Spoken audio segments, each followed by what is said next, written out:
with Job. Job chapter 1. In the land of Uz there lived a man whose name was Job. This man was blameless and upright.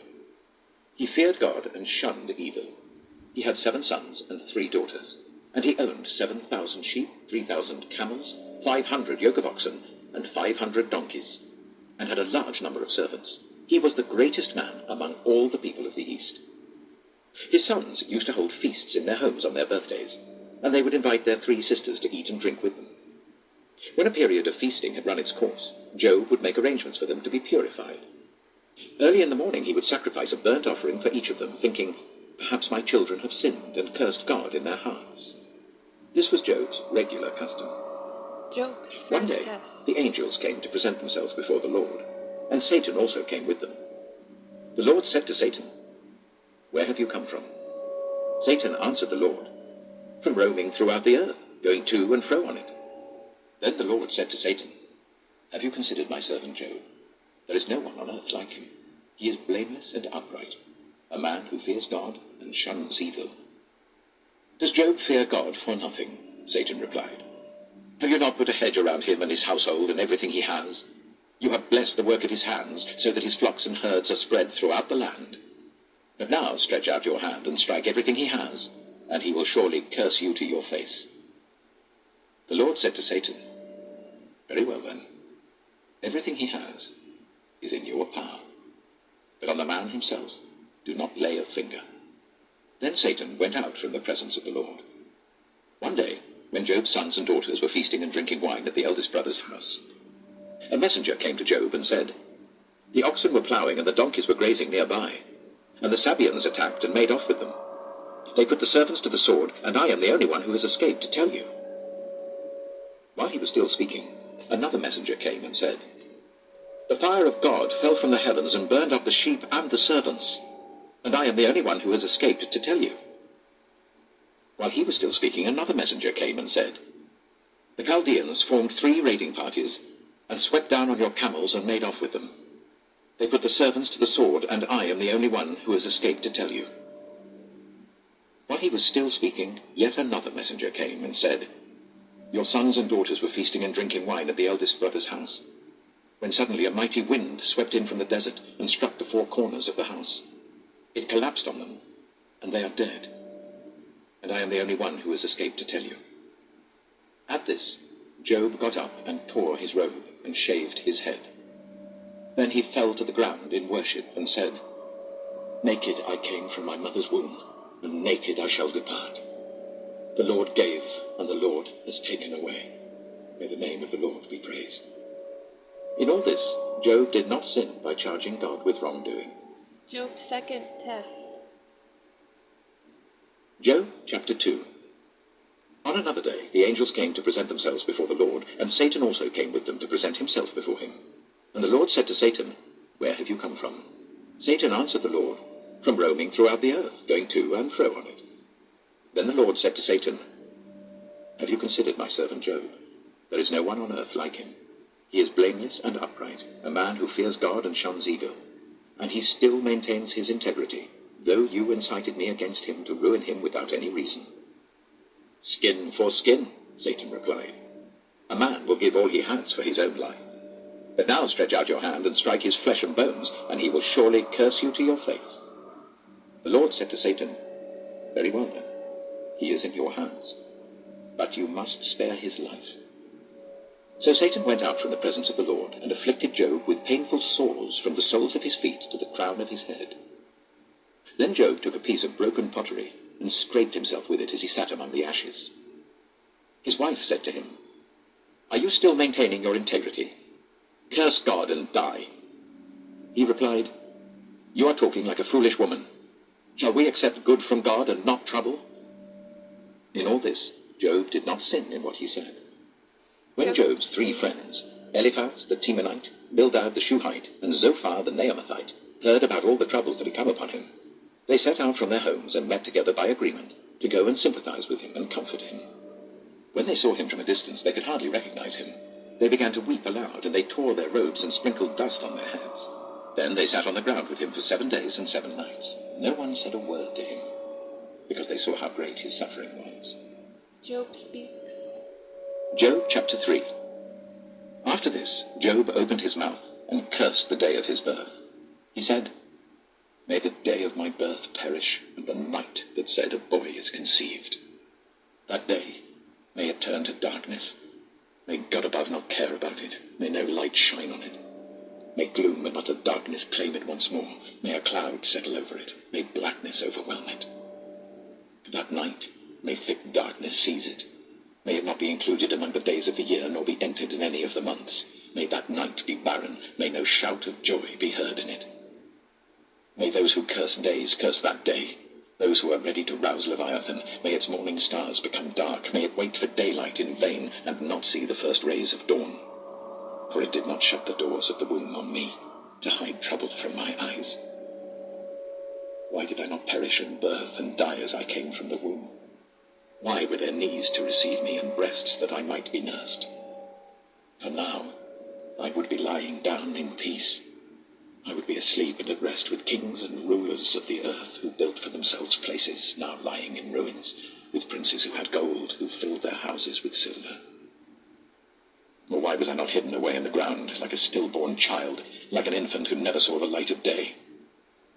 There the wicked cease from turmoil, and there the weary are at rest. Captives also enjoy their ease. They no longer hear the slave drivers shout. The small and the great are there, and the slaves are freed from their owners. Why is light given to those in misery, and life to the bitter of soul, to those who long for death that does not come, who search for it more than for hidden treasure, who are filled with gladness and rejoice when they reach the grave? Why is life given to a man whose way is hidden, whom God has hedged in? For sighing has become my daily food. My groans pour out like water. What I feared has come upon me. What I dreaded has happened to me. I have no peace, no quietness. I have no rest, but only turmoil. Eliphaz. Job chapter 4. Then Eliphaz the Temanite replied, "If someone ventures a word with you, will you be impatient? But who can keep from speaking? Think how you have instructed many, how you have strengthened feeble hands. Your words have supported those who stumbled. You have strengthened faltering knees. But now trouble comes to you, and you are discouraged. It strikes you, and you are dismayed. Should not your piety be your confidence, and your blameless ways your hope? Consider now, who being innocent has ever perished? Where were the upright ever destroyed? As I have observed, those who plough evil and those who sow trouble reap it. At the breath of God they perish. At the blast of his anger they are no more. The lions may roar and growl, yet the teeth of the great lions are broken. The lion perishes for lack of prey, and the cubs of the lioness are scattered. A word was secretly brought to me. My ears caught a whisper of it. Amid disquieting dreams in the night, when deep sleep falls on people, fear and trembling seized me and made all my bones shake. A spirit glided past my face, and the hair on my body stood on end. It stopped, but I could not tell what it was. A form stood before my eyes, and I heard a hushed voice. Can a mortal be more righteous than God? Can even a strong man be more pure than his Maker? If God places no trust in his servants, if he charges his angels with error, how much more those who live in houses of clay, whose foundations are in the dust, who are crushed more readily than a moth? Between dawn and dusk they are broken to pieces. Unnoticed they perish forever. Are not the cords of their tent pulled up, so that they die without wisdom? Job chapter 5. Call if you will, but who will answer you? To which of the holy ones will you turn? Resentment kills a fool, and envy slays the simple. I myself have seen a fool taking root, but suddenly his house was cursed. His children are far from safety, crushed in court without a defender. The hungry consume his harvest, taking it even from among thorns, and the thirsty pant after his wealth. For hardship does not spring from the soil, nor does trouble sprout from the ground. Yet man is born to trouble, as surely as sparks fly upwards. But if I were you, I would appeal to God. I would lay my cause before him. He performs wonders that cannot be fathomed, miracles that cannot be counted. He provides rain for the earth. He sends water on the countryside. The lowly he sets on high, and those who mourn are lifted to safety. He thwarts the plans of the crafty, so that their hands achieve no success. He catches the wise in their craftiness, and the schemes of the wily are swept away. Darkness comes upon them in the daytime. At noon they grope as in the night. He saves the needy from the sword in their mouth. He saves them from the clutches of the powerful. So the poor have hope, and injustice shuts its mouth. Blessed is the one whom God corrects. So do not despise the discipline of the Almighty. For he wounds, but he also binds up. He injures, but his hands also heal. From 6 calamities he will rescue you. In 7, no harm will touch you. In famine he will deliver you from death, and in battle from the stroke of the sword. You will be protected from the lash of the tongue, and need not fear when destruction comes. You will laugh at destruction and famine, and need not fear the wild animals. For you will have a covenant with the stones of the field, and the wild animals will be at peace with you. You will know that your tent is secure. You will take stock of your property and find nothing missing. You will know that your children will be many, and your descendants like the grass of the earth. You will come to the grave in full vigor, like sheaves gathered in season. We have examined this, and it is true. So hear it, and apply it to yourself. Job chapter 6. Then Job replied, If only my anguish could be weighed, and all my misery be placed on the scales. It would surely outweigh the sand of the seas. No wonder my words have been impetuous. The arrows of the Almighty are in me. My spirit drinks in their poison. God's terrors are marshaled against me.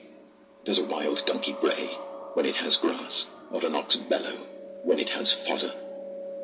Is tasteless food eaten without salt, or is there flavor in the sap of the mallow? I refuse to touch it. Such food makes me ill. Oh, that I might have my request, that God would grant what I hope for, that God would be willing to crush me, to let loose his hand and cut off my life. Then I would still have this consolation, my joy in unrelenting pain, that I had not denied the words of the Holy One. What strength do I have, that I should still hope? What prospects, that I should be patient? Do I have the strength of stone? Is my flesh bronze? Do I have any power to help myself, now that success has been driven from me? Anyone who withholds kindness from a friend forsakes the fear of the Almighty. But my brothers are as undependable as intermittent streams, as the streams that overflow when darkened by thawing ice and swollen with melting snow, but that stop flowing in the dry season and in the heat vanish from their channels. Caravans turn aside from their routes. They go off into the wasteland and perish. The caravans of Tema look for water. The traveling merchants of Sheba look in hope. They are distressed because they had been confident. They arrive there only to be disappointed. Now you, too, have proved to be of no help. You see something dreadful and are afraid. Have I ever said, give something on my behalf? Pay a ransom for me from your wealth. Deliver me from the hand of the enemy. Rescue me from the clutches of the ruthless. Teach me, and I will be quiet. Show me where I have been wrong. How painful are honest words. But what do your arguments prove? Do you mean to correct what I say and treat my desperate words as wind? You would even cast lots for the fatherless and barter away your friend. But now be so kind as to look at me. Would I lie to your face? Relent, do not be unjust. Reconsider, for my integrity is at stake. Is there any wickedness on my lips? Can my mouth not discern malice? Job chapter 7. Do not mortals have hard service on earth? Are not their days like those of hired laborers? Like a slave longing for the evening shadows, or a hired laborer waiting to be paid, so I have been allotted months of futility, and nights of misery have been assigned to me. When I lie down, I think, how long before I get up? The night drags on, and I toss and turn until dawn. My body is clothed with worms and scabs. My skin is broken and festering. My days are swifter than a weaver's shuttle, and they come to an end without hope. Remember, O God, that my life is but a breath. My eyes will never see happiness again. The eye that now sees me will see me no longer. You will look for me, but I will be no more. As a cloud vanishes and is gone, so one who goes down to the grave does not return. He will never come to his house again. His place will know him no more. Therefore I will not keep silent. I will speak out in the anguish of my spirit. I will complain in the bitterness of my soul. Am I the sea, or the monster of the deep, that you put me under guard? when I think my bed will comfort me, and my couch will ease my complaint. Even then you frighten me with dreams and terrify me with visions, so that I prefer strangling and death rather than this body of mine. I despise my life. I would not live forever. Let me alone. My days have no meaning. What is mankind that you make so much of them, that you give them so much attention, that you examine them every morning and test them every moment? Will you never look away from me, or let me alone even for an instant? If I have sinned, what have I done to you? You who see everything we do. Why have you made me your target? Have I become a burden to you? Why do you not pardon my offenses and forgive my sins? For I shall soon lie down in the dust. You will search for me, but I shall be no more. Bildad. Job chapter 8. Then Bildad the Shuhite replied, How long will you say such things? Your words are a blustering wind. Does God pervert justice? Does the Almighty pervert what is right? When your children sinned against him, he gave them over to the penalty of their sin. But if you will seek God earnestly and plead with the Almighty, if you are pure and upright even now, he will rouse himself on your behalf and restore you to your prosperous state. Your beginnings will seem humble, so prosperous will your future be. Ask the former generations and find out what their ancestors learned.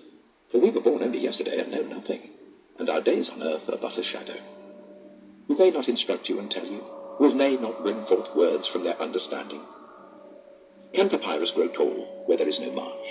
Can reeds thrive without water? While still growing and uncut, they wither more quickly than grass. Such is the destiny of all who forget God.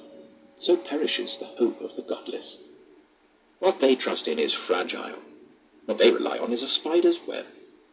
They lean on the web, but it gives way. They cling to it, but it does not hold. They are like a well-watered plant in the sunshine, spreading its shoots over the garden.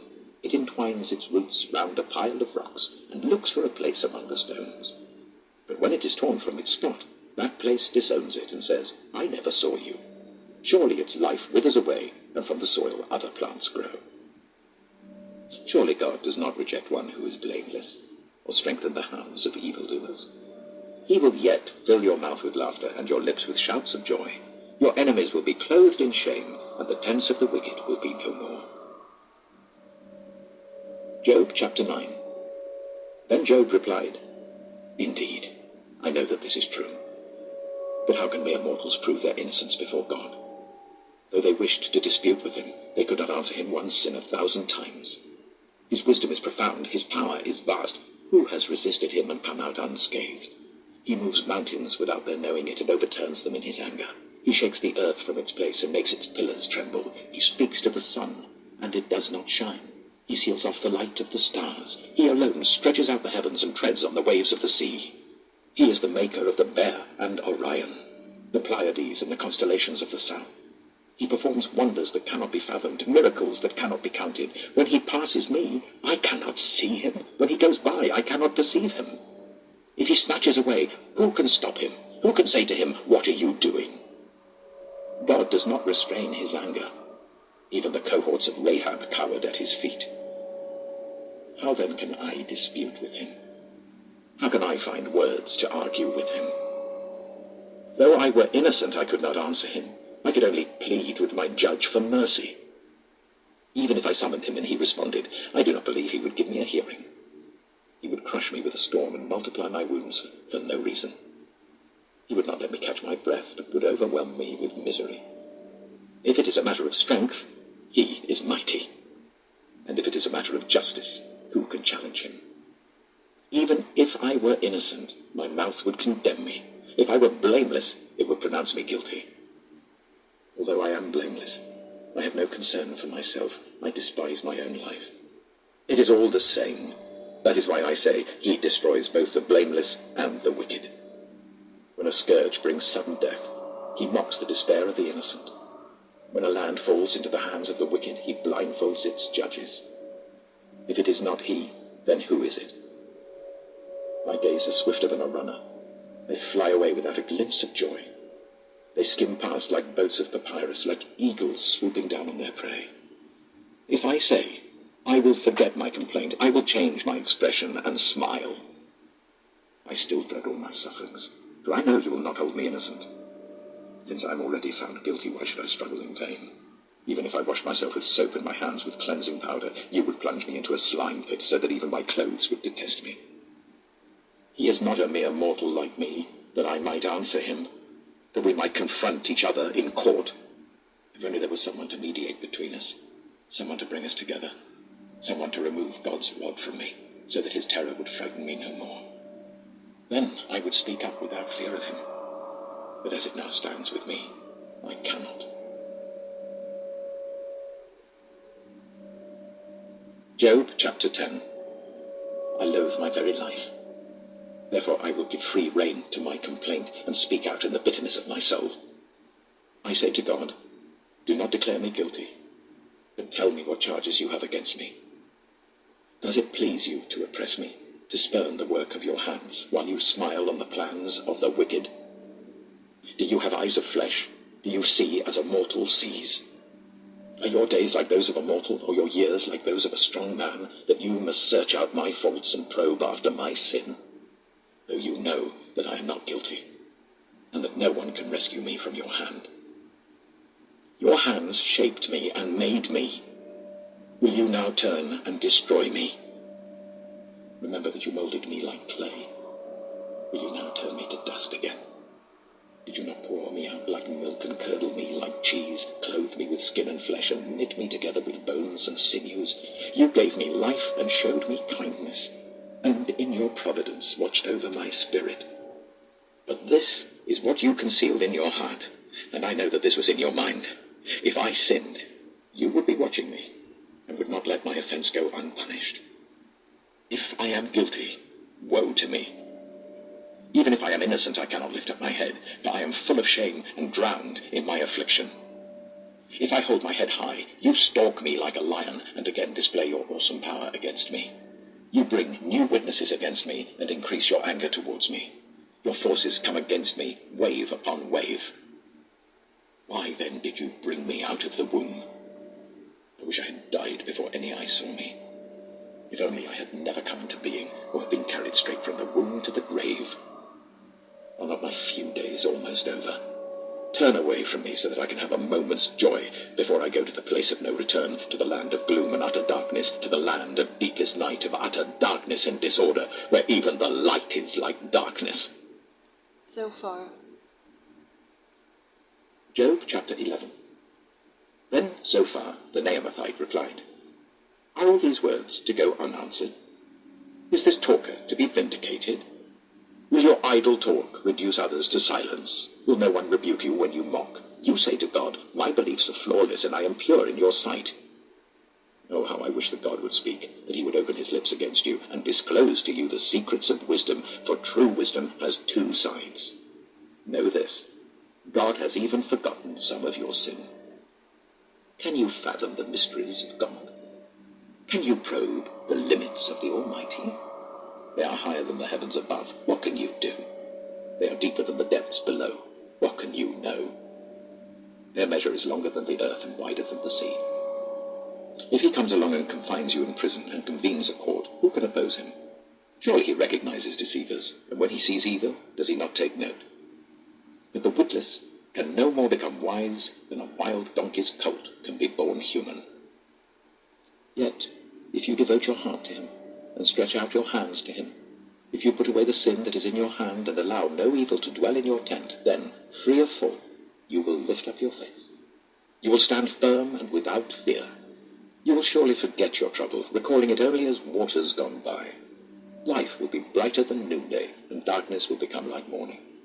You will be secure because there is hope. You will look about you and take your rest in safety. You will lie down with no one to make you afraid, and many will court your favor. But the eyes of the wicked will fail, and escape will elude them. Their hope will become a dying gasp. Job chapter 12. Then Job replied, doubtless you are the only people who matter, and wisdom will die with you. But I have a mind as well as you. I'm not inferior to you. Who does not know all these things? I have become a laughingstock to my friends, though I called on God and he answered, a mere laughingstock, though righteous and blameless. Those who are at ease have contempt for misfortune, as the fate of those whose feet are slipping. The tents of marauders are undisturbed, and those who provoke God are secure, those whom God has in his hand. But ask the animals, and they will teach you, or the birds in the sky, and they will tell you. Or speak to the earth, and it will teach you, or let the fish in the sea inform you. Which of all these does not know that the hand of the Lord has done this? In his hand is the life of every creature and the breath of all mankind. Does not the ear test words as the tongue tastes food? Is not wisdom found among the aged? Does not long life bring understanding? To God belong wisdom and power. Counsel and understanding are his. What he tears down cannot be rebuilt. Those he imprisons cannot be released. If he holds back the waters, there is drought. If he lets them loose, they devastate the land. To him belongs strength and insight. Both deceived and deceiver are his. He leads rulers away stripped, and makes fools of judges. He takes off the shackles put on by kings and ties a loincloth around their waist. He leads priests away stripped, and overthrows officials long established. He silences the lips of trusted advisers, and takes away the discernment of elders. He pours contempt on nobles and disarms the mighty. He reveals the deep things of darkness, and brings utter darkness into the light. He makes nations great and destroys them. He enlarges nations and disperses them. He deprives the leaders of the earth of their reason. He makes them wander in a trackless waste. They grope in darkness with no light. He makes them stagger like drunkards. Job chapter 13. My eyes have seen all this. My ears have heard and understood it. What you know, I also know. I'm not inferior to you. But I desire to speak to the Almighty, and to argue my case with God. You, however, smear me with lies. You are worthless physicians, all of you. If only you would be altogether silent. For you, that would be wisdom. Hear now my argument. Listen to the pleas of my lips. Will you speak wickedly on God's behalf? Will you speak deceitfully for him? Will you show him partiality? Will you argue the case for God? Would it turn out well if he examined you? Could you deceive him as you might deceive a mortal? He would surely call you to account if you secretly showed partiality. Would not his splendor terrify you? Would not the dread of him fall on you? Your maxims are proverbs of ashes. Your defenses are defenses of clay. Keep silent and let me speak. Then let come to me what may. Why do I put myself in jeopardy and take my life in my hands? Though he slay me, yet will I hope in him. I will surely defend my ways to his face. Indeed, this will turn out for my deliverance, for no godless person would dare come before him. Listen carefully to what I say. Let my words ring in your ears. Now that I have prepared my case, I know I will be vindicated. Can anyone bring charges against me? If so, I will be silent and die. Only grant me these two things, God, and then I will not hide from you. Withdraw your hand far from me, and stop frightening me with your terrors. Then summon me, and I will answer, or let me speak, and you reply to me. How many wrongs and sins have I committed? Show me my offense and my sin. Why do you hide your face and consider me your enemy? Will you torment a wind-blown leaf? Will you chase after dry chaff? For you write down bitter things against me and make me reap the sins of my youth. You fasten my feet in shackles. You keep close watch on all my paths by putting marks on the soles of my feet. So man wastes away like something rotten, like a garment eaten by moths. Job chapter 14. Mortals, born of woman, are of few days and full of trouble. They spring up like flowers and wither away, like fleeting shadows. They do not endure. Do you fix your eye on them? Will you bring them before you for judgment? Who can bring what is pure from the impure? No one. A person's days are determined. You have decreed the number of his months and have set limits he cannot exceed. So look away from him and let him alone, till he has put in his time like a hired laborer. At least there is hope for a tree. If it is cut down, it will sprout again, and its new shoots will not fail. Its roots may grow old in the ground, and its stump die in the soil, yet at the scent of water it will bud and put forth shoots like a plant. But a man dies and is laid low. He breathes his last and is no more. As the water of a lake dries up, or a riverbed becomes parched and dry, so he lies down and does not rise.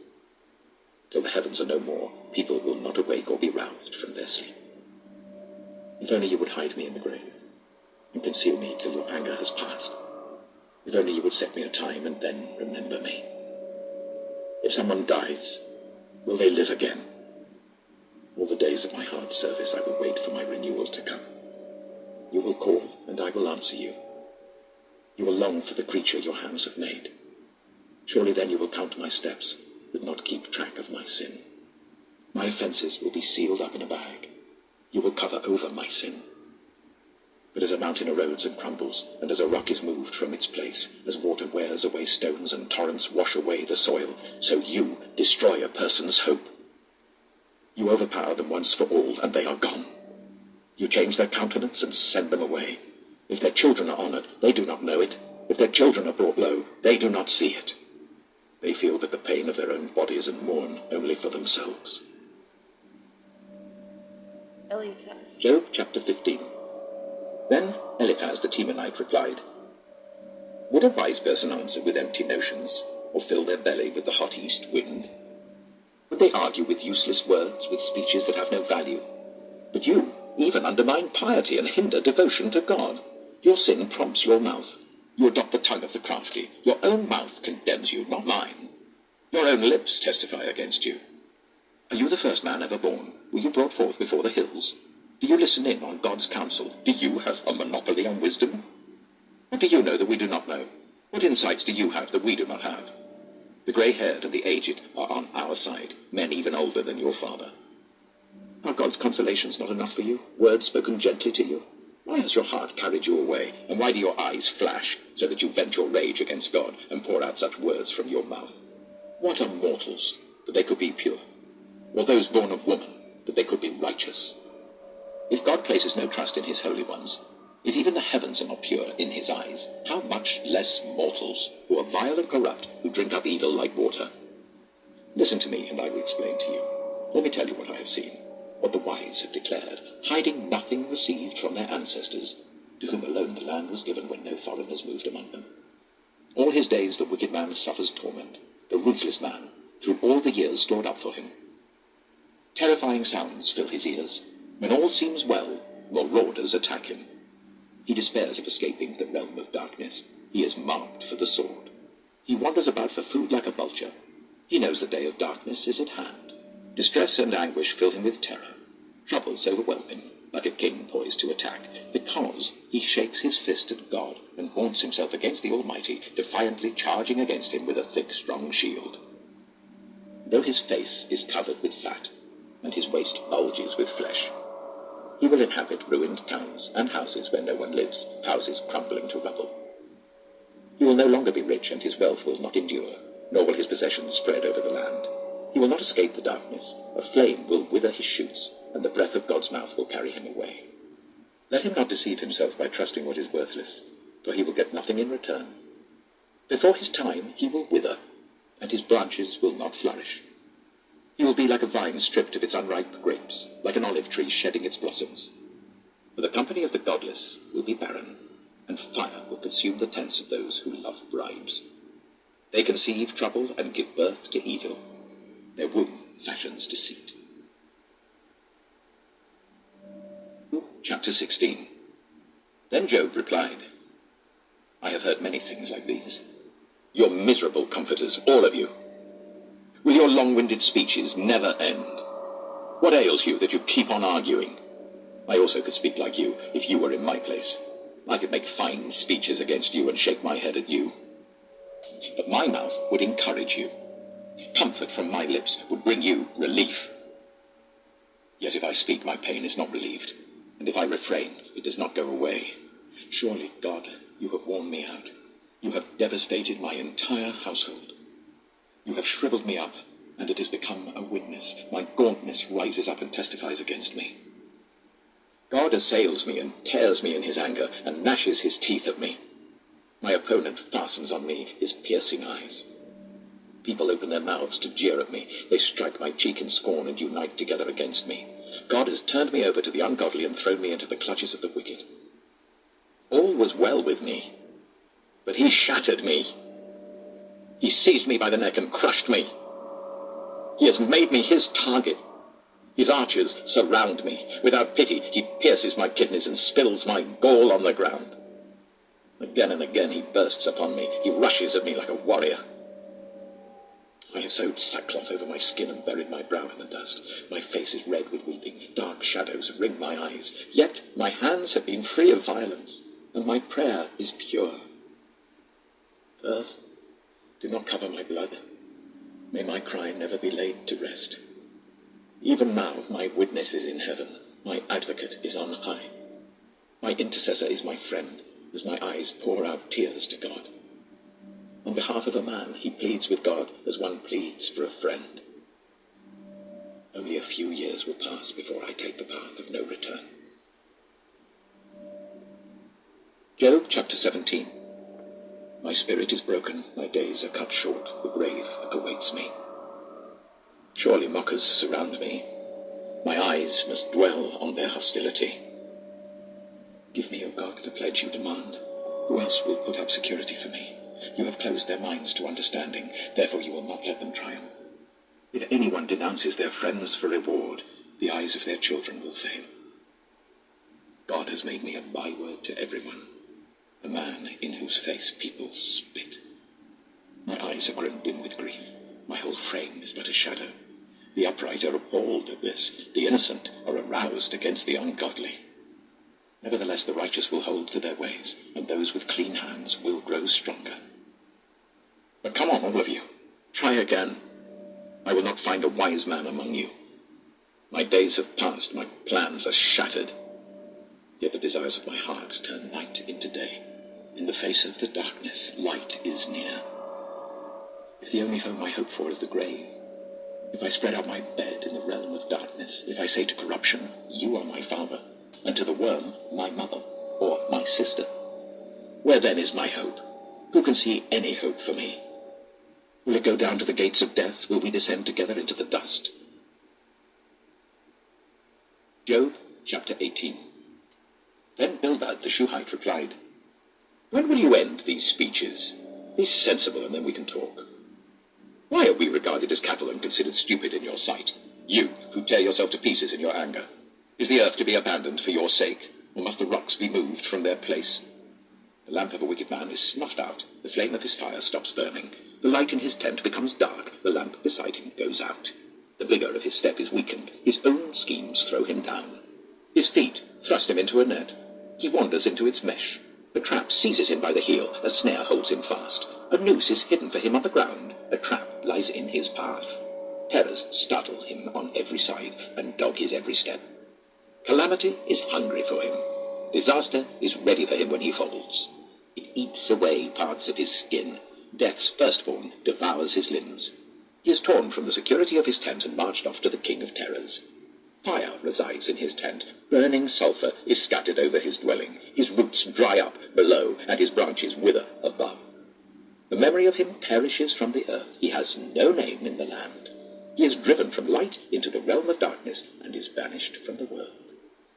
He has no offspring or descendants among his people, no survivor where once he lived. People of the west are appalled at his fate. Those of the east are seized with horror. Surely such is the dwelling of an evil man. Such is the place of one who does not know God. Job chapter 19. Then Job replied, how long will you torment me and crush me with words? 10 times now you have reproached me. Shamelessly you attack me. If it is true that I have gone astray, my error remains my concern alone. If indeed you would exalt yourselves above me and use my humiliation against me, then know that God has wronged me and drawn his net around me. Though I cry, violence, I get no response. Though I call for help, there is no justice. He has blocked my way so that I cannot pass. He has shrouded my paths in darkness. He has stripped me of my honor and removed the crown from my head. He tears me down on every side till I am gone. He uproots my hope like a tree. His anger burns against me. He counts me among his enemies. His troops advance in force. They build a siege ramp against me and encamp around my tent. He has alienated my family from me. My acquaintances are completely estranged from me. My relatives have gone away. My closest friends have forgotten me. My guests and my female servants count me a foreigner. They look upon me as a stranger. I summon my servant, but he does not answer, though I beg him with my own mouth. My breath is offensive to my wife. I'm loathsome to my own family. Even the little boys scorn me. When I appear, they ridicule me. All my intimate friends detest me. Those I love have turned against me. I am nothing but skin and bones. I have escaped only by the skin of my teeth. Have pity on me, my friends. Have pity, for the hand of God has struck me. Why do you pursue me as God does? Will you never get enough of my flesh? Oh, that my words were recorded, that they were written on a scroll, that they were inscribed with an iron tool on lead or engraved in rock forever. I know that my Redeemer lives, and that in the end he will stand on the earth. And after my skin has been destroyed, yet in my flesh I will see God. I myself will see him with my own eyes, I and not another. How my heart yearns within me. If you say, "How we will hound him, since the root of the trouble lies in him," you should fear the sword yourselves. For wrath will bring punishment by the sword, and then you will know that there is judgment. Job chapter 20. Then Zophar the Naamathite replied, "My troubled thoughts prompt me to answer because I am greatly disturbed. I hear a rebuke that dishonors me, and my understanding inspires me to reply. Surely you know how it has been from old, ever since mankind was placed on the earth, that the mirth of the wicked is brief, the joy of the godless lasts but a moment. Though the pride of the godless person reaches to the heavens and his head touches the clouds, he will perish forever, like his own dung. Those who have seen him will say, 'Where is he?' Like a dream he flies away, no more to be found, banished like a vision of the night. The eye that saw him will not see him again. His place will look on him no more. His children must make amends to the poor. His own hands must give back his wealth. The youthful vigor that fills his bones will lie with him in the dust. Though evil is sweet in his mouth, and he hides it under his tongue, though he cannot bear to let it go, and lets it linger in his mouth, yet his food will turn sour in his stomach. It will become the venom of serpents within him. He will spit out the riches he swallowed. God will make his stomach vomit them up. He will suck the poison of serpents. The fangs of an adder will kill him. He will not enjoy the streams, the rivers flowing with honey and cream. What he toiled for, he must give back uneaten. He will not enjoy the profit from his trading. For he has oppressed the poor and left them destitute. He has seized houses he did not build. Surely he will have no respite from his craving. He cannot save himself by his treasure. Nothing is left for him to devour. His prosperity will not endure. In the midst of his plenty, distress will overtake him. The full force of misery will come upon him. When he has filled his belly, God will vent his burning anger against him and rain down his blows on him. Though he flees from an iron weapon, a bronze-tipped arrow pierces him. He pulls it out of his back, the gleaming point out of his liver. Terrors will come over him. Total darkness lies in wait for his treasures. A fire unfanned will consume him and devour what is left in his tent. The heavens will expose his guilt. The earth will rise up against him. A flood will carry off his house, rushing waters on the day of God's wrath. Such is the fate God allots the wicked, the heritage appointed for them by God. Job chapter 21. Then Job replied, "Listen carefully to my words. Let this be the consolation you give me. Bear with me while I speak, and after I have spoken, mock on. Is my complaint directed to a human being? Why should I not be impatient? Look at me, and be appalled. Clap your hand over your mouth. When I think about this, I'm terrified. Trembling seizes my body. Why do the wicked live on, growing old and increasing in power? They see their children established around them, their offspring before their eyes. Their homes are safe and free from fear. The rod of God is not on them. Their bulls never fail to breed. Their cows calve and do not miscarry. They send forth their children as a flock. Their little ones dance about. They sing to the music of tambourine and lyre. They make merry to the sound of the pipe. They spend their years in prosperity and go down to the grave in peace. Yet they say to God, 'Leave us alone. We have no desire to know your ways. Who is the Almighty that we should serve him? What would we gain by praying to him?' But their prosperity is not in their own hands. So I stand aloof from the plans of the wicked. Yet how often is the lamp of the wicked snuffed out? How often does calamity come upon them, the fate God allots in his anger? How often are they like straw before the wind, like chaff swept away by a gale? It is said, God stores up the punishment of the wicked for their children. Let him repay the wicked, so that they themselves will experience it. Let their own eyes see their destruction. Let them drink the cup of the wrath of the Almighty. For what do they care about the families they leave behind when their allotted months come to an end? Can anyone teach knowledge to God, since he judges even the highest? One person dies in full vigor, completely secure and at ease, well-nourished in body, bones rich with marrow. Another dies in bitterness of soul, never having enjoyed anything good. And side by side, they lie in the dust, and worms cover them both. I know full well what you're thinking, the schemes by which you would wrong me. You say, where now is the house of the great, the tents where the wicked lived? Have you never questioned those who travel? Have you paid no regard to their accounts? That the wicked are spared from the day of calamity, that they are delivered from the day of wrath? Who denounces their conduct to their face? Who repays them for what they have done? They are carried to the grave, and watch is kept over their tombs. The soil in the valley is sweet to them. Everyone follows after them, and a countless throng goes before them. So how can you console me with your nonsense? Nothing is left of your answers but falsehood. Job chapter 22. Then Eliphaz the Temanite replied, Can a man be of benefit to God? Can even a wise person benefit him? What pleasure would it give the Almighty if you were righteous? What would he gain if your ways were blameless? Is it for your piety that he rebukes you and brings charges against you? Is not your wickedness great? Are not your sins endless? You demanded security from your relatives for no reason. You stripped people of their clothing, leaving them naked. You gave no water to the weary, and you withheld food from the hungry, though you were a powerful man owning land, an honored man living on it. And you sent widows away empty-handed and broke the strength of the fatherless. That is why snares are all around you, why sudden peril terrifies you, why it is so dark that you cannot see, and why a flood of water covers you. Is not God in the heights of heaven? And see how lofty are the highest stars. Yet you say, what does God know? Does he judge through such darkness?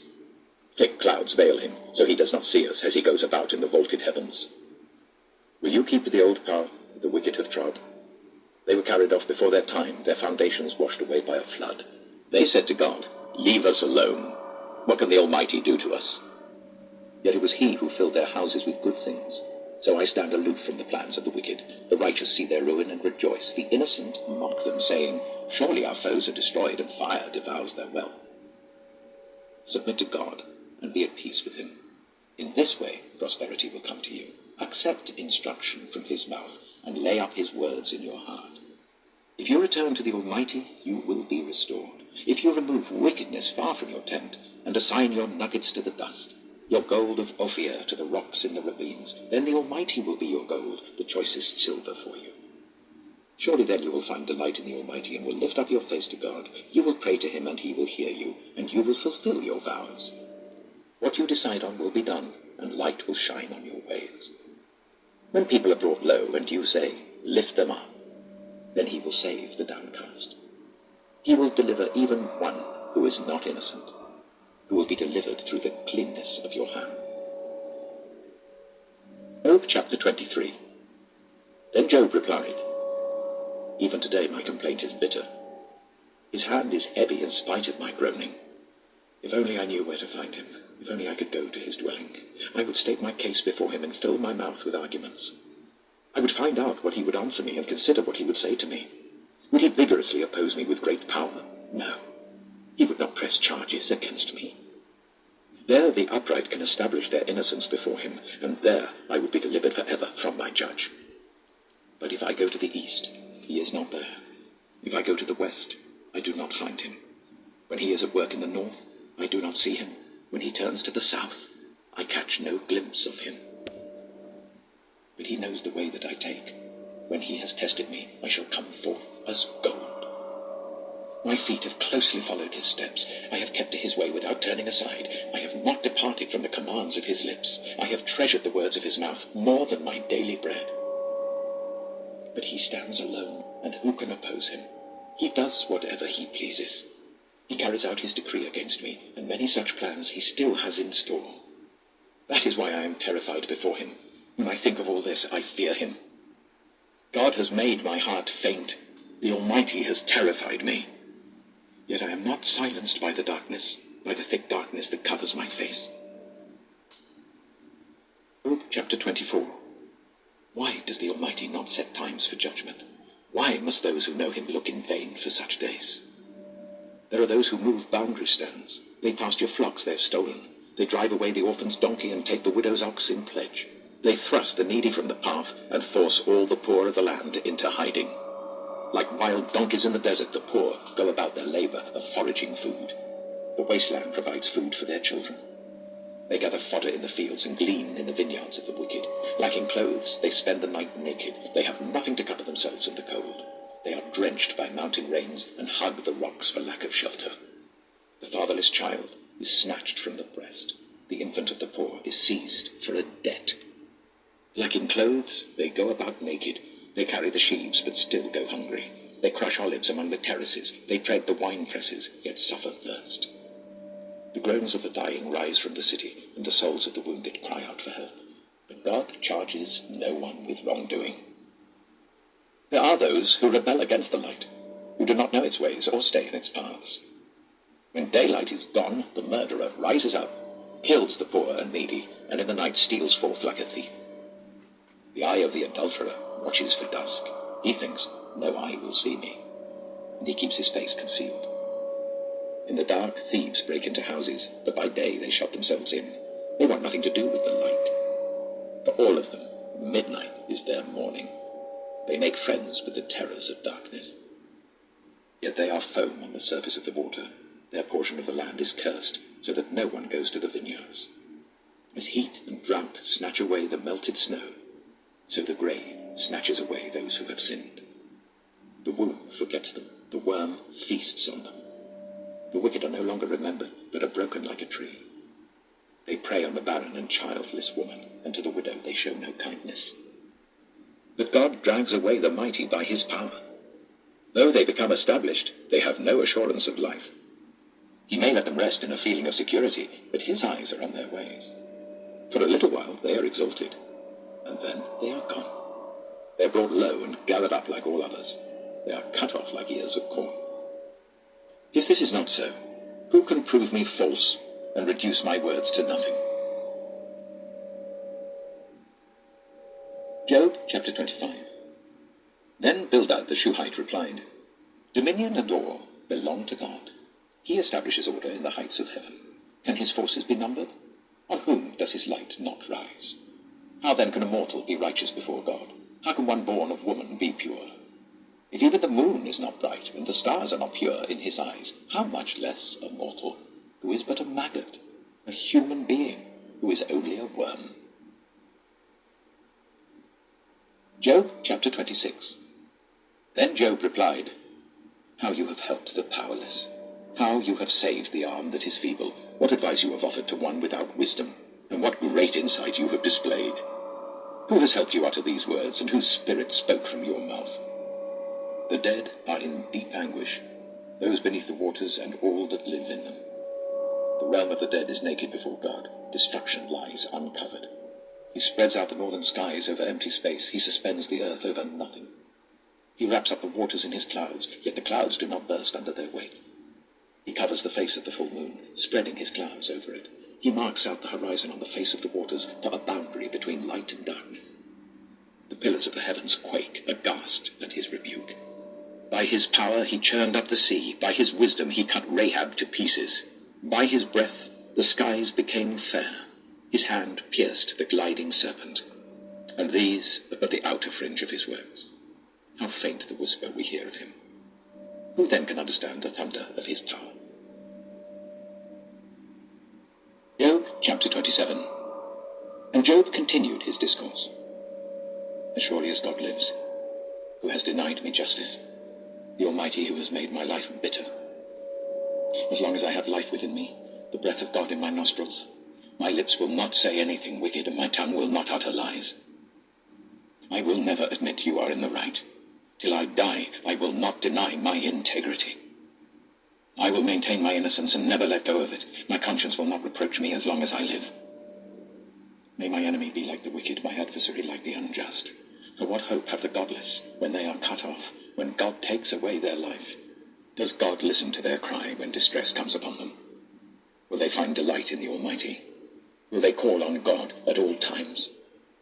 I will teach you about the power of God. The ways of the Almighty I will not conceal. You have all seen this yourselves. Why then this meaningless talk? Here is the fate God allots to the wicked, the heritage a ruthless man receives from the Almighty. However many his children, their fate is the sword. His offspring will never have enough to eat. The plague will bury those who survive him, and their widows will not weep for them. Though he heaps up silver like dust, and clothes like piles of clay, what he lays up the righteous will wear, and the innocent will divide his silver. The house he builds is like a moth's cocoon, like a hut made by a watchman. He lies down wealthy, but will do so no more. When he opens his eyes, all is gone. Terrors overtake him like a flood. A tempest snatches him away in the night. The east wind carries him off, and he is gone. It sweeps him out of his place. It hurls itself against him without mercy as he flees headlong from its power. It claps its hands in derision and hisses him out of his place. Chapter 28. There is a mine for silver, and a place where gold is refined. Iron is taken from the earth, and copper is smelted from ore. Mortals put an end to the darkness. They search out the farthest recesses for ore in the blackest darkness. Far from human dwellings they cut a shaft in places untouched by human feet. Far from other people they dangle and sway. The earth from which food comes is transformed below as by fire. Lapis lazuli comes from its rocks, and its dust contains nuggets of gold. No bird of prey knows that hidden path. No falcon's eye has seen it. Proud beasts do not set foot on it, and no lion prowls there. People assault the flinty rock with their hands and lay bare the roots of the mountains. They tunnel through the rock. Their eyes see all its treasures. They search the sources of the rivers and bring hidden things to light. But where can wisdom be found? Where does understanding dwell? No mortal comprehends its worth. It cannot be found in the land of the living. The deep says, "It is not in me." The sea says, "It is not with me." It cannot be bought with the finest gold, nor can its price be weighed out in silver. It cannot be bought with the gold of Ophir, with precious onyx or lapis lazuli. Neither gold nor crystal can compare with it, nor can it be had for jewels of gold. Coral and jasper are not worthy of mention. The price of wisdom is beyond rubies. The topaz of Cush cannot compare with it. It cannot be bought with pure gold. Where then does wisdom come from? Where does understanding dwell? It is hidden from the eyes of every living thing, concealed even from the birds in the sky. Destruction and death say, only a rumor of it has reached our ears. God understands the way to it, and he alone knows where it dwells. For he views the ends of the earth and sees everything under the heavens. When he established the force of the wind and measured out the waters, when he made a decree for the rain and a path for the thunderstorm, then he looked at wisdom and appraised it. He confirmed it and tested it. And he said to the human race, the fear of the Lord, that is wisdom, and to shun evil is understanding. Job chapter 29. Job continued his discourse. How I long for the months gone by, for the days when God watched over me, when his lamp shone on my head, and by his light I walked through darkness. Oh, for the days when I was in my prime, when God's intimate friendship blessed my house, when the Almighty was still with me and my children were around me, when my path was drenched with cream, and the rock poured out for me streams of olive oil. When I went to the gate of the city and took my seat in the public square, the young men saw me and stepped aside, and the old men rose to their feet. The chief men refrained from speaking and covered their mouths with their hands. The voices of the nobles were hushed, and their tongues stuck to the roof of their mouths. Whoever heard me spoke well of me, and those who saw me commended me. Because I rescued the poor who cried for help, and the fatherless who had none to assist them. The one who was dying blessed me. I made the widow's heart sing. I put on righteousness as my clothing. Justice was my robe and my turban. I was eyes to the blind and feet to the lame. I was a father to the needy. I took up the case of the stranger. I broke the fangs of the wicked and snatched the victims from their teeth. I thought, I shall die in my own house, my days as numerous as the grains of sand. My roots will reach to the water, and the dew will lie all night on my branches. My glory will not fade. The bow will be ever new in my hand. People listened to me expectantly, waiting in silence for my counsel. After I had spoken, they spoke no more. My words fell gently on their ears. They waited for me as for showers, and drank in my words as the spring rain. When I smiled at them, they scarcely believed it. The light of my faith was precious to them. I chose the way for them and sat as their chief. I dwelt as a king among his troops. I was like one who comforts mourners. Job chapter 30. But now they mock me, men younger than I, whose fathers I would have disdained to put with my sheepdogs. Of what use was the strength of their hands to me, since their vigor had gone from them? Haggard from want and hunger, they roamed the parched land in desolate wastelands at night. In the brush they gathered salt herbs, and their food was the root of the broom bush. They were banished from human society, shouted at as if they were thieves. They were forced to live in the dry stream beds, among the rocks and in holes in the ground. They brayed among the bushes and huddled in the undergrowth. A base and nameless brood, they were driven out of the land. And now those young men mock me in song. I have become a byword among them. They detest me and keep their distance. They do not hesitate to spit in my face. Now that God has unstrung my bow and afflicted me, they throw off restraint in my presence. On my right, the tribe attacks. They lay snares for my feet. They build their siege ramps against me. They break up my road.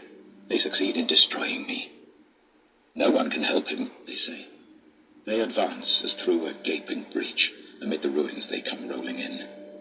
Terrors overwhelm me. My dignity is driven away as by the wind. My safety vanishes like a cloud. And now my life ebbs away. Days of suffering grip me. Night pierces my bones. My gnawing pains never rest. In his great power, God becomes like clothing to me. He binds me like the neck of my garment. He throws me into the mud, and I am reduced to dust and ashes. I cry out to you, God, but you do not answer. I stand up, but you merely look at me. You turn on me ruthlessly. With the might of your hand, you attack me. You snatch me up and drive me before the wind. You toss me about in the storm. I know you will bring me down to death, to the place appointed for all the living. Surely no one lays a hand on a broken man when he cries for help in his distress. Have I not wept for those in trouble? Has not my soul grieved for the poor? Yet when I hoped for good, evil came. When I looked for light, then came darkness. The churning inside me never stops. Days of suffering confront me. I go about blackened, but not by the sun. I stand up in the assembly and cry for help. I have become a brother of jackals, a companion of owls. My skin grows black and peels. My body burns with fever. My lyre is tuned to mourning, and my pipe to the sound of wailing. Job chapter 31. I made a covenant with my eyes, not to look lustfully at a young woman. For what is our lot from God above, our heritage from the Almighty on high? Is it not ruin for the wicked, disaster for those who do wrong? Does he not see my ways and count my every step? If I have walked with falsehood, or my foot has hurried after deceit, let God weigh me in honest scales, and he will know that I am blameless. If my steps have turned from the path, if my heart has been led by my eyes, or if my hands have been defiled, then may others eat what I have sown, and may my crops be uprooted. If my heart has been enticed by a woman, or if I have lurked at my neighbor's door, then may my wife grind another man's grain, and may other men sleep with her. For that would have been wicked, a sin to be judged. It is a fire that burns to destruction. It would have uprooted my harvest. If I have denied justice to any of my servants, whether male or female, when they had a grievance against me, what will I do when God confronts me? What will I answer when called to account? Did not he who made me in the womb make them? Did not the same one form us both within our mothers?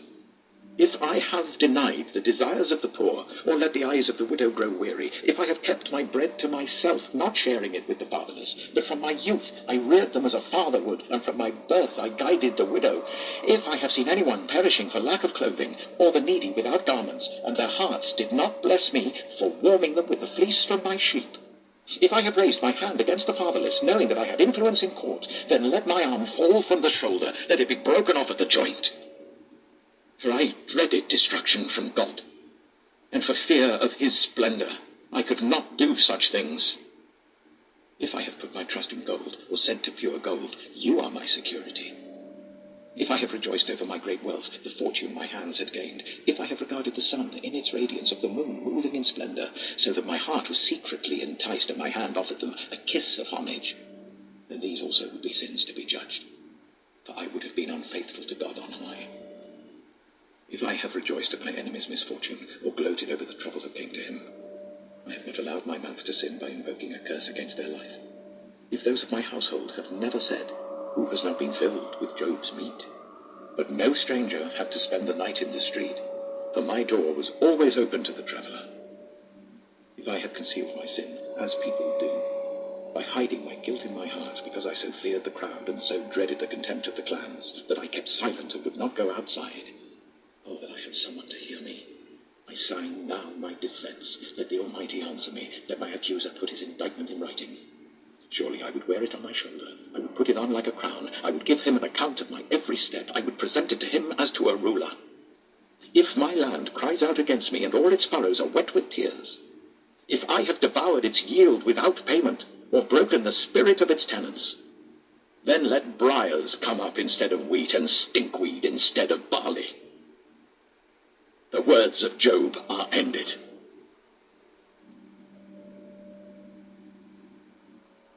Job chapter 32.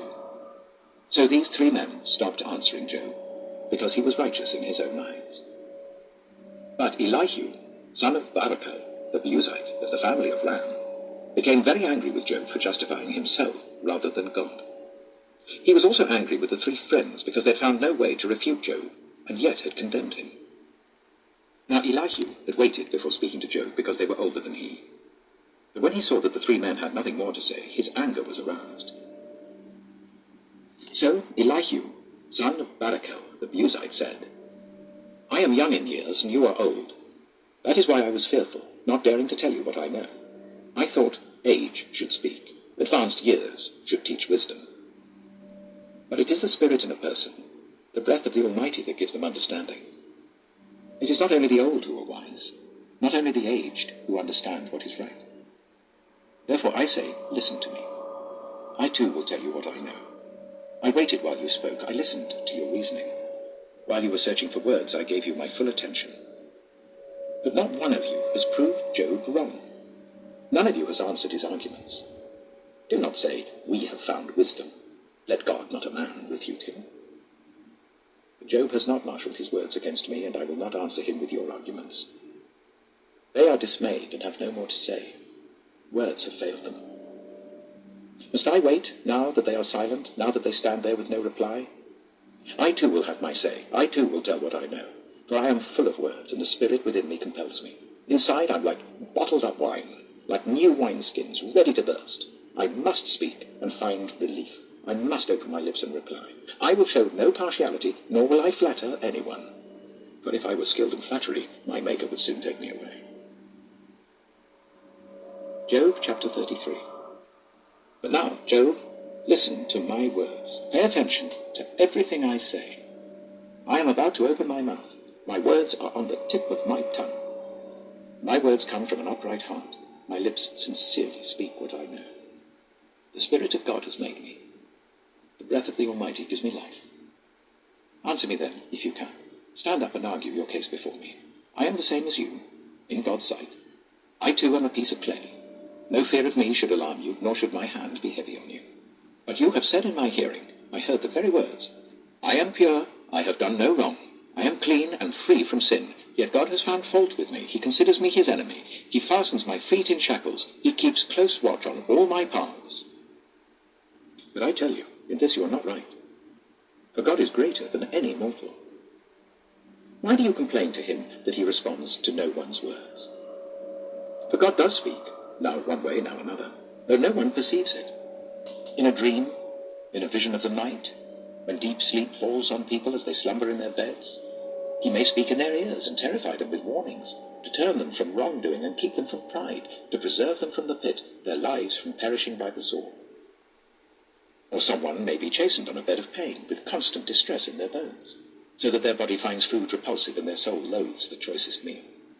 Their flesh wastes away to nothing, and their bones, once hidden, now stick out. They draw near to the pit, and their life to the messengers of death. Yet if there is an angel at their side, a messenger, one out of 1,000, sent to tell them how to be upright, and he is gracious to that person and says to God, "Spare them from going down to the pit. I have found a ransom for them. Let their flesh be renewed like a child's. Let them be restored as in the days of their youth." Then that person can pray to God and find favor with him. They will see God's face and shout for joy. He will restore them to full well-being. And they will go to others and say, "I have sinned, and I have perverted what is right, but I did not get what I deserved. God has delivered me from going down to the pit, and I shall live to enjoy the light of life." God does all these things to a person twice, even 3 times, to turn them back from the pit, that the light of life may shine on them. Pay attention, Job, and listen to me. Be silent, and I will speak. If you have anything to say, answer me. Speak up, for I want to vindicate you. But if not, then listen to me. Be silent, and I will teach you wisdom. Job chapter 34. Then Elihu said, "Hear my words, you wise men. Listen to me, you men of learning. For the ear tests words as the tongue tastes food. Let us discern for ourselves what is right. Let us learn together what is good." Job says, "I am innocent, but God denies me justice. Although I am right, I am considered a liar. Although I am guiltless, his arrow inflicts an incurable wound. Is there anyone like Job, who drinks scorn like water? He keeps company with evildoers. He associates with the wicked, for he says, there is no profit in trying to please God. So listen to me, you men of understanding. Far be it from God to do evil, from the Almighty to do wrong. He repays everyone for what they have done. He brings on them what their conduct deserves. It is unthinkable that God would do wrong, that the Almighty would pervert justice. Who appointed him over the earth? Who put him in charge of the whole world? If it were his intention, and he withdrew his spirit and breath, all humanity would perish together, and mankind would return to the dust. If you have understanding, hear this. Listen to what I say. Can someone who hates justice govern? Will you condemn the just and mighty one? Is he not the one who says to kings, you are worthless, and to nobles, you are wicked? Who shows no partiality to princes and does not favor the rich over the poor, for they are all the work of his hands. They die in an instant, in the middle of the night. The people are shaken and they pass away. The mighty are removed without human hand. His eyes are on the ways of mortals. He sees their every step. There is no deep shadow, no utter darkness, where evildoers can hide.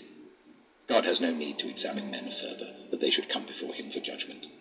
Without inquiry, he shatters the mighty and sets up others in their place. Because he takes note of their deeds, he overthrows them in the night and they are crushed. He punishes them for their wickedness where everyone can see them, because they turned from following him and had no regard for any of his ways. They caused the cry of the poor to come before him, so that he heard the cry of the needy. But if he remains silent, who can condemn him? If he hides his face, who can see him? Yet he is over individual and nation alike, to keep the godless from ruling, from laying snares for the people. Suppose someone says to God, I am guilty but will offend no more. Teach me what I cannot see. If I have done wrong, I will not do so again. Should God then reward you on your terms when you refuse to repent? You must decide, not I. So tell me what you know. Men of understanding declare, wise men who hear me say to me, Job speaks without knowledge, his words lack insight. Oh, that Job might be tested to the uttermost for answering like a wicked man. To his sin he adds rebellion. Scornfully he claps his hands among us and multiplies his words against God. Job chapter 35. Then Elihu said, Do you think this is just? You say, I am in the right, not God.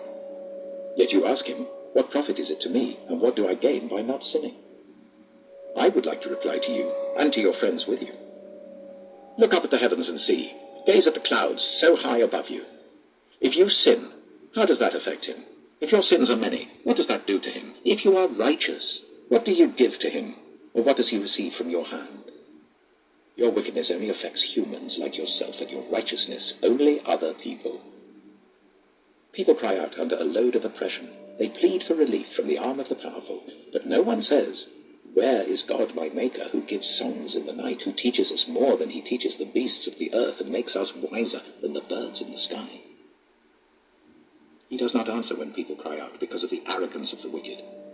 Indeed, God does not listen to their empty plea. The Almighty pays no attention to it. How much less, then, will he listen when you say that you do not see him, that your case is before him, and you must wait for him, and further, that his anger never punishes, and he does not take the least notice of wickedness? So Job opens his mouth with empty talk. Without knowledge, he multiplies words. Chapter 36. Elihu continued, "Bear with me a little longer, and I will show you that there is more to be said on God's behalf. I get my knowledge from afar. I will ascribe justice to my Maker. Be assured that my words are not false. One who has perfect knowledge is with you. God is mighty, but despises no one. He is mighty and firm in his purpose. He does not keep the wicked alive, but gives the afflicted their rights. He does not take his eyes off the righteous. He enthrones them with kings and exalts them forever. But if people are bound in chains, held fast by cords of affliction, he tells them what they have done, that they have sinned arrogantly. He makes them listen to correction and commands them to repent of their evil. If they obey and serve him, they will spend the rest of their days in prosperity and their years in contentment. But if they do not listen, they will perish by the sword and die without knowledge. The godless in heart harbor resentment. Even when he fetters them, they do not cry for help. They die in their youth among male prostitutes of the shrines. But those who suffer, he delivers in their suffering. He speaks to them in their affliction. He is wooing you from the jaws of distress to a spacious place, free from restriction, to the comfort of your table, laden with choice food. But now you are laden with judgment due to the wicked. Judgment and justice have taken hold of you. Be careful that no one entices you by riches. Do not let a large bribe turn you aside. Would your wealth, or even all your mighty efforts, sustain you, so you would not be in distress? Do not long for the night to drag people away from their homes. Beware of turning to evil, which you seem to prefer to affliction. God is exalted in his power. Who is a teacher like him? Who has prescribed his ways for him, or said to him, "You have done wrong"?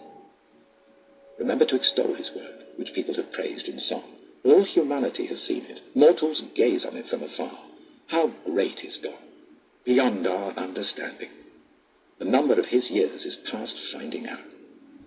He draws up the drops of water which distill as rain to the streams. The clouds pour down their moisture, and abundant showers fall on mankind.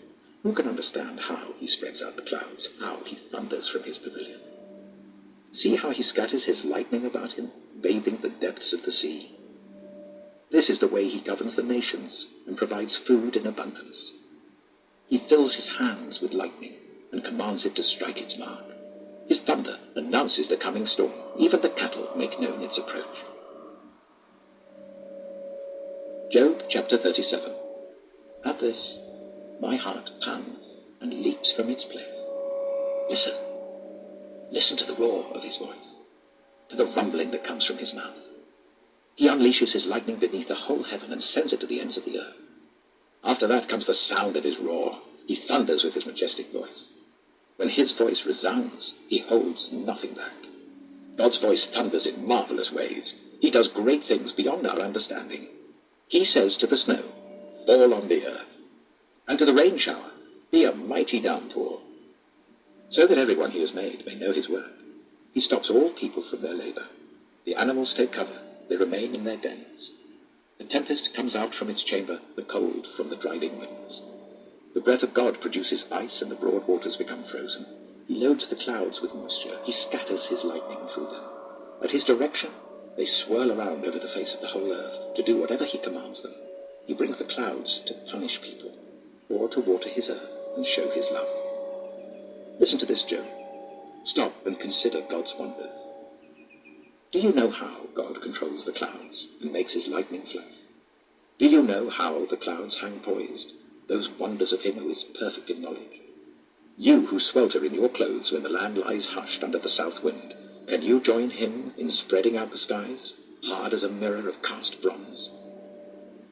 Tell us what we should say to him. We cannot draw up our case because of our darkness. Should he be told that I want to speak? Would anyone ask to be swallowed up? Now no one can look at the sun, bright as it is in the skies, after the wind has swept them clean. Out of the north he comes in golden splendor. God comes in awesome majesty. The Almighty is beyond our reach and exalted in power. In his justice and great righteousness he does not oppress. Therefore people revere him. For does he not have regard for all the wise in heart? The Lord speaks. Job chapter 38. Then the Lord spoke to Job out of the storm. He said, Who is this that obscures my plans with words without knowledge? Brace yourself like a man. I will question you, and you shall answer me. Where were you when I laid the earth's foundation? Tell me if you understand. Who marked off its dimensions? Surely you know. Who stretched a measuring line across it? On what were its footings set? Or who laid its cornerstone, while the morning stars sang together and all the angels shouted for joy? Who shut up the sea behind doors when it burst forth from the womb? When I made the clouds its garment and wrapped it in thick darkness, when I fixed limits for it and set its doors and bars in place, when I said, This far you may come and no farther. Here is where your proud waves fall.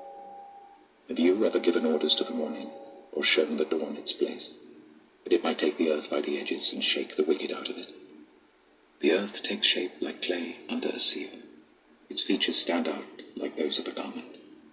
The wicked are denied their light, and their upraised arm is broken. Have you journeyed to the springs of the sea, or walked in the recesses of the deep? Have the gates of death been shown to you? Have you seen the gates of the deepest darkness?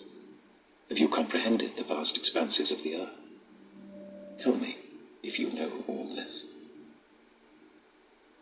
What is the way to the abode of light? And where does darkness reside? Can you take them to their places? Do you know the paths to their dwellings? Surely you know, for you were already born. You have lived so many years. Have you entered the storehouses of the snow, or seen the storehouses of the hail, which I reserve for times of trouble, for days of war and battle? What is the way to the place where the lightning is dispersed, or the place where the east winds are scattered over the earth? Who cuts a channel for the torrents of rain, and a path for the thunderstorm, to water a land where no one lives, an uninhabited desert, to satisfy a desolate wasteland, and make it sprout with grass? Does the rain have a father? Who fathers the drops of dew? From whose womb comes the ice? Who gives birth to the frost from the heavens, when the waters become hard as stone, when the surface of the deep is frozen? Can you bind the chains of the Pleiades? Can you loosen Orion's belt? Can you bring forth the constellations in their seasons, or lead out the bear with its cubs? Do you know the laws of the heavens? Can you set up God's dominion over the earth? Can you raise your voice to the clouds and cover yourself with a flood of water? Do you send the lightning bolts on their way? Do they report to you, Here we are? Who gives the ibis wisdom, or gives the cockerel understanding? Who has the wisdom to count the clouds? Who can tip over the water jars of the heavens, when the dust becomes hard, and the clods of earth stick together? Do you hunt the prey for the lioness, and satisfy the hunger of the lions, when they crouch in their dens, or lie in wait in a thicket? Who provides food for the raven, when its young cry out to God, and wander about for lack of food? Job chapter 39. Do you know when the mountain goats give birth? Do you watch when the doe bears her fawn? Do you count the months till they bear? Do you know the time they give birth? They crouch down and bring forth their young. Their labor pains are ended. Their young thrive and grow strong in the wilds. They leave and do not return. Who let the wild donkey go free? Who untied its ropes? I gave it the wasteland as its home, the salt flats as its habitat. It laughs at the commotion in the town. It does not hear a driver's shout. It ranges the hills for its pasture and searches for any green thing. Will the wild ox consent to serve you? Will it stay by your manger at night? Can you hold it to the furrow with a harness? Will it till the valleys behind you? Will you rely on it for its great strength? Will you leave your heavy work to it? Can you trust it to haul in your grain and bring it to your threshing floor? The wings of the ostrich flap joyfully, though they cannot compare with the wings and feathers of the storm. She lays her eggs on the ground and lets them warm in the sand, unmindful that a foot may crush them, that some wild animal may trample them. She treats her young harshly, as if they were not hers. She cares not that her labor was in vain, for God did not endow her with wisdom, or give her a share of good sense. Yet when she spreads her feathers to run, she laughs at horse and rider. Do you give the horse its strength, or clothe its neck with a flowing mane? Do you make it leap like a locust, striking terror with its proud snorting? It paws fiercely, rejoicing in its strength, and charges into the fray. It laughs at fear, afraid of nothing. It does not shy away from the sword. The quiver rattles against its side, along with the flashing spear and lance. In frenzied excitement, it eats up the ground. It cannot stand still when the trumpet sounds. At the blast of the trumpet it snorts. Aha! It catches the scent of battle from afar, the shout of commanders and the battle cry. Does the hawk take flight by your wisdom and spread its wings towards the south? Does the eagle soar at your command and build its nest on high? It dwells on a cliff and stays there at night. A rocky crag is its stronghold. From there it looks for food. Its eyes detect it from afar. Its young ones feast on blood, and where the slain are, there it is. Job chapter 40. The Lord said to Job, will the one who contends with the Almighty correct him? Let him who accuses God answer him. Then Job answered the Lord, I am unworthy. How can I reply to you? I put my hand over my mouth. I spoke once, but I have no answer. Twice, but I will say no more. Then the Lord spoke to Job out of the storm. Brace yourself like a man. I will question you, and you shall answer me.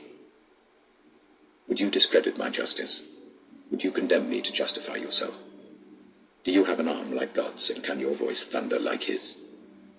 Then adorn yourself with glory and splendor, and clothe yourself in honor and majesty. Unleash the fury of your wrath. Look at all who are proud and bring them low. Look at all who are proud and humble them. Crush the wicked where they stand. Bury them all in the dust together. Shroud their faces in the grave. Then I myself will admit to you that your own right hand can save you. Look at Behemoth, which I made along with you, and which feeds on grass like an ox. What strength it has in its loins, what power in the muscles of its belly. Its tail sways like a cedar, the sinews of its thighs are close knit. Its bones are tubes of bronze, its limbs like rods of iron. It ranks first among the works of God, yet its maker can approach it with his sword. The hills bring it their produce, and all the wild animals play nearby. Under the lotus plant it lies, hidden among the reeds in the marsh. The lotuses conceal it in their shadow, the poplars by the streams surround it. A raging river does not alarm it. It is secure, though the Jordan should surge against its mouth. Can anyone capture it by the eyes, or trap it and pierce its nose? Job chapter 41. Can you pull in Leviathan with a fishhook, or tie down its tongue with a rope? Can you put a cord through its nose, or pierce its jaw with a hook? Will it keep begging you for mercy? Will it speak to you with gentle words? Will it make an agreement with you for you to take it as your slave for life? Can you make a pet of it like a bird, or put it on a leash for the young women in your house? Will traders barter for it? Will they divide it up among the merchants? Can you fill its hide with harpoons, or its head with fishing spears? If you lay a hand on it, you will remember the struggle, and never do it again. Any hope of subduing it is false. The mere sight of it is overpowering. No one is fierce enough to rouse it. Who then is able to stand against me? Who has a claim against me that I must pay? Everything under heaven belongs to me. I will not fail to speak of Leviathan's limbs, its strength and its graceful form. Who can strip off its outer coat? Who can penetrate its double coat of armor? Who dares open the doors of its mouth, ringed about with its fearsome teeth? Its back has rows of shields tightly sealed together.